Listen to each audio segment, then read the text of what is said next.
कहानी एक ऐसी लड़की की है जो अपने ऑफिस से घर पैदल जा रही थी। शाम ढल चुकी थी और रात होने को आई थी।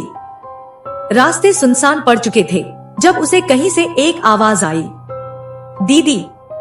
लड़की चौंकती हुई आवाज की तरफ पलटती है। तब उसे सड़क से थोड़ी दूर झाड़ियों के बीच एक छोटी बच्ची दिखाई देती है।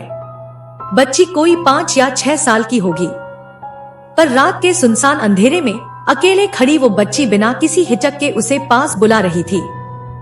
जब वो लड़की उस बच्ची के पास पहुंची, तब बच्ची उसकी तरफ मुस्कुरा रही थी। बेटा, तुम्हारे मम्मी पापा कहाँ है? क्या तुम यहाँ अकेली हो? जवाब में उस बच्ची ने कहा, दीदी, आपका ये ब्रेसलेट बहुत सुंदर है, आप ये ब्रेसलेट मुझे दे दो।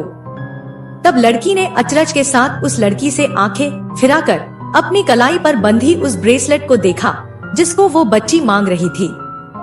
पर बेटा, तुम इतनी रात इस अंधेरे में यहाँ क्यों खड़ी हो? और तुम्हारे पेरेंट्स कहाँ हैं? वो भी मेरे साथ हैं। दीदी, मुझे अपना ब्रेसलेट दो ना। लड़की तब बच्ची के पीछे अंधेरे में खड़े 2 सायों को देखती है जो किसी आदमी और औरत के लगते हैं। फिर पास खड़ी वो बच्ची फिर जिद करती है, दीदी, मुझे अपना ब्रेसलेट दे दो ना। इस अजीब से माहौल से निकलने के लिए उस लड़की ने ब्रेसलेट निकालकर बच्ची को दे दिया और फिर वो वहाँ से चली गई। पर उस लड़की को पूरे रास्ते उसे उस बच्ची की हंसी सुनाई देती रही जो बच्ची ने ब्रेसलेट पाने के बाद सुनाई थी। इसके कुछ दिनों तक जब जब वो लड़की सड़क के उस हिस्से से निकलती, उसकी आंखें हमेशा उस बच्ची को ढूंढा करती थी।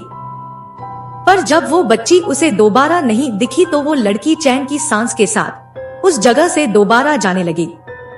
पर कुछ दिन बाद उसे शाम ढले फिर उस दिन की तरह वो बच्ची दोबारा झाड़ियों के पास खड़ी मिलती है।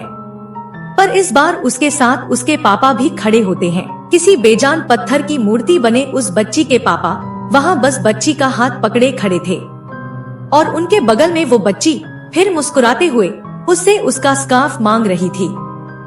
लड़की ने एक बारी बच्ची की इस बेशर्मी के लिए उसके पापा की तरफ देखा, पर जब उस बुत ने कोई एहसास ही नहीं दिखाया कि उसे अपने बच्चे के इस बर्ताव पर कोई पछतावा है, तब लड़की ने आसपास के सन्नाटे को देखते हुए मन बनाया।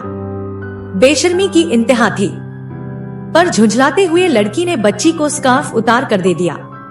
इसके बाद से वो लड़की ऑफिस से निकलते वक्त थोड़ा ज्यादा सावधान रहने लगी।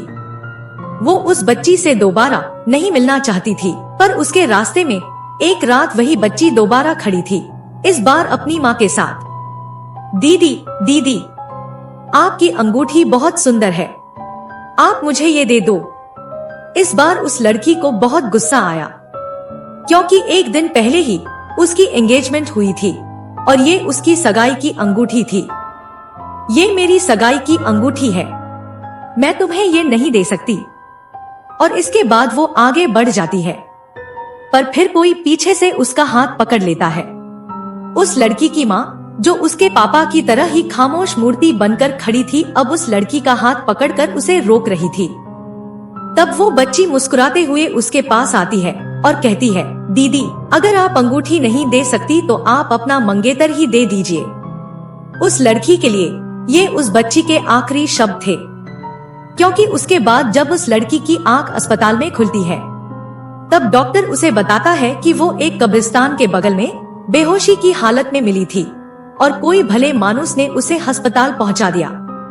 उसी रात हाईवे पर एक एक्सीडेंट होता है जिसमें उस लड़की का मंगेतर मारा जाता है। उसकी गाड़ी में एक ब्रेसलेट, एक स्कार्फ और एक अंगूठी मिलती है, जिसे उस आदमी ने उस गाड़ी से निकाले थे जिसका एक्सीडेंट उसने पिछले हफ्ते किया था, जिस गाड़ी में अपने माँ बाप के साथ एक छोटी बच्ची भी थी।